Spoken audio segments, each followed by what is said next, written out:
نحمده ونستعينه ونستغفره ونعوذ بالله من شرور أنفسنا ومن سيئات أعمالنا من يهده الله فلا مضل له ومن يضلل فلا هادي له واشهد ان لا اله الا الله وحده لا شريك له واشهد ان محمدا عبده ورسوله اما بعد فان خير الحديث كتاب الله وخير الهدي هدي محمد صلى الله عليه وسلم وشر الامور محدثاتها وكل محدثه بدعه وكل بدعه ضلاله الضلاله في النار.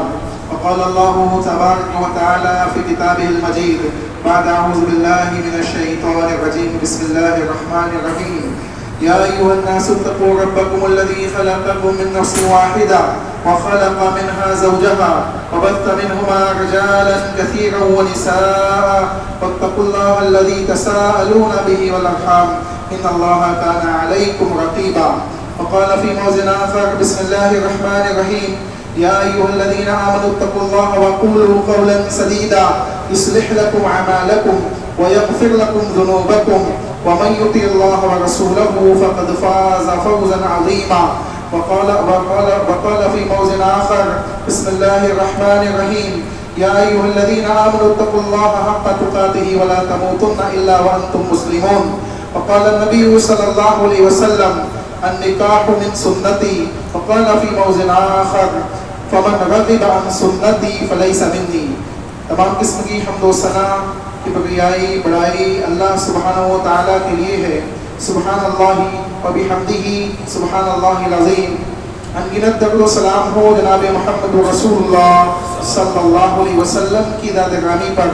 اللہم صلی علی محمد وعلی آل محمد كما صليت على إبراهيم وعلى آل إبراهيم إنك حميد مجيد. اللهم بارك على محمد وعلى آل محمد كما باركت على إبراهيم وعلى آل إبراهيم إنك حميد مجيد. محترم سامعین اور پردہ نشین خواتین اسلام، ہم جمعے کا بیان سن چکے ہیں تو کوئی لمبا بیان نہیں ہوگا، بس دو باتیں، اس کے ساتھ انشاءاللہ ہم دعا کے ساتھ نکاح کے معاملات انجام دیں گے. نکاح کے خطبے میں رسول اکرم صلی اللہ علیہ وسلم نے کتاب اللہ کی جو آیتیں منتخب کی ہیں وہ بڑی اہم ہیں. ان آیتوں کو جا کے آپ پڑھیں. سورہ نساء کی آیت ہے جس میں پوری انسانیت کو خطاب کیا گیا. کیا ایھا الناس کہتا اور کہا گیا کہ اے لوگوں اللہ کے تقوی کو پالو جس نے تم کو ایک نفس سے پیدا کیا اور اسی سے اس کے جوڑے کو حوا علیہ السلام کو پیدا کیا اور ان دونوں کے ذریعے زمین میں مرد و زن کو پھیلا دیا. دوسری اور تیسری دونوں آیتوں کے اندر اللہ نے مومنین کو خطاب کیا. کہا یا ایھا الذین آمنوا اتقوا اللہ، یا ایھا الذین آمنوا اتقوا اللہ. دونوں مقام پہ کہا گیا اے ایمان والو اللہ کے تقوی کو اپناؤ، اللہ کے تقوی کو اپناؤ. معلوم پڑ رہا ہے کہ پوری انسانیت کو اور خصوصاً مومنین کو اللہ آرڈر دے گا ہے کہ اللہ کے تقوی کو اپنا لو. ابھی رمضان ہمارے سامنے سے گیا ہے. رمضان کا پورا مقصد یہ ہے کیا؟ تقوی کو اپنی زندگی کے اندر ہم داخل کر لیں. اللہ مجھے آپ کو ہم سب کو تقوی والی زندگی عطا فرمائے اور تقوی کے ساتھ اپنی زندگی کو گزارنے کی توفیق عطا فرمائے. اس دنیا سے جب ہم جائیں تو لا الہ الا اللہ محمد رسول اللہ کی گواہی دیتے ہوئے جائیں. جو لوگ یہاں جمع ہوئے ہیں نکاح کے معاملات کو انجام دینے کے لیے، اللہ رب العالمین ان کو خیر و برکت سے نوازے. اللہ رب العالمین جو دو خاندان دو لوگ آپس میں ایک رشتے کے ذریعے، ایک نکاح کے ذریعے ایک رشتے میں جڑنا چاہتے ہیں، اللہ ان کو خیر و برکت عطا فرمائے، ان کے معاملات کو آسان فرمائے، کتاب و سنت کے ساتھ ان کو زندگی گزارنے کی توفیق عطا فرمائے، فہم صحابہ اور منہج صحابہ کے ساتھ ان کو زندگی گزارنے کی توفیق عطا فرمائے. ان کی آنے والی نسلوں کو بھی اللہ رب العالمین قرآن و حدیث کا داعی، قرآن و حدیث کا مبلغ بنائے، قرآن و حدیث کے اوپر چلنے والا بنائے. اللہ رب العالمین ہم سب کو کتاب و سنت کے ساتھ اپنی زندگیوں کی اصلاح کرنے کی توفیق عطا فرمائے.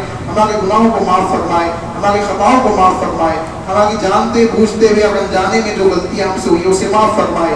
جو اجتماع عام میں ہوئی ہے، جو تنہائیوں میں ہوئی ہے، ان تمام گناہوں کو اللہ معاف فرمائے. اور جس مقصد کے لیے ہم یہاں جمع ہوئے اللہ اس مقصد کو دنیا و آخرت میں کامیابی کا ذریعہ بنا. ان دو لوگوں کے درمیان آپس میں الفت و محبت پیدا فرما, ان دو خاندانوں کے درمیان آپس میں الفت و محبت پیدا فرما. اے اللہ جو نوجوان یہاں موجود ہیں ان کے لیے نکاح کے معاملات کو آسان فرما, اور جن کا نکاح ہو گیا ہے اللہ ان کے لیے بھی معاملات کو آسان فرما, ان کی زندگیوں میں خیر و برکت عطا فرما. اے اللہ نکاح کے ذریعے ہمیں رسول اکرم صلی اللہ علیہ وسلم کی سنتوں کے مطابق اپنے نکاح کے معاملات کو انجام دینے کی توفیق عطا فرما.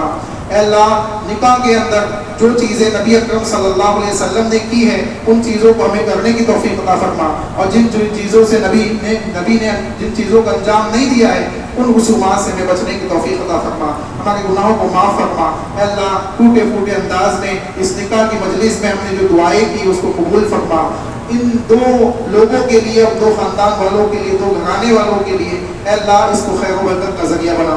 آمین. ربنا تقبل منا انك انت السميع العليم وتب علينا انك انت التواب الرحيم برحمتك يا ارحم الراحمين.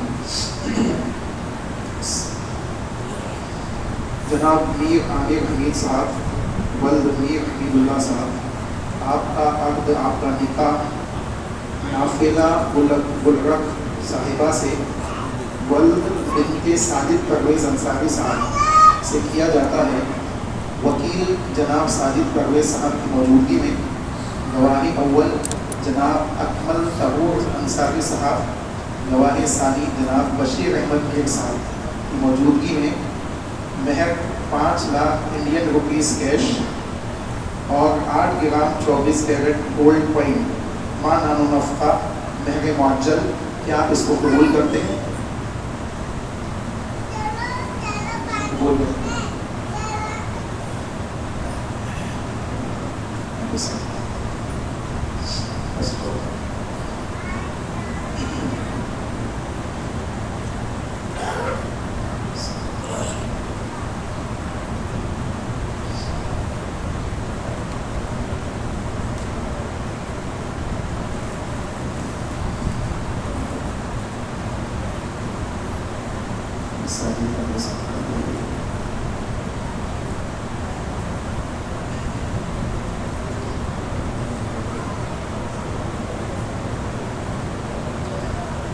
دیکھیں رسول اکرم صلی اللہ علیہ وسلم کی سنت ہے کہ دولہے سے یا دلہن سے جو لوگ ملاقات کرتے ہیں ان کو چاہیے کہ وہ ایک دعا پڑھتے ہوئے ملاقات کریں.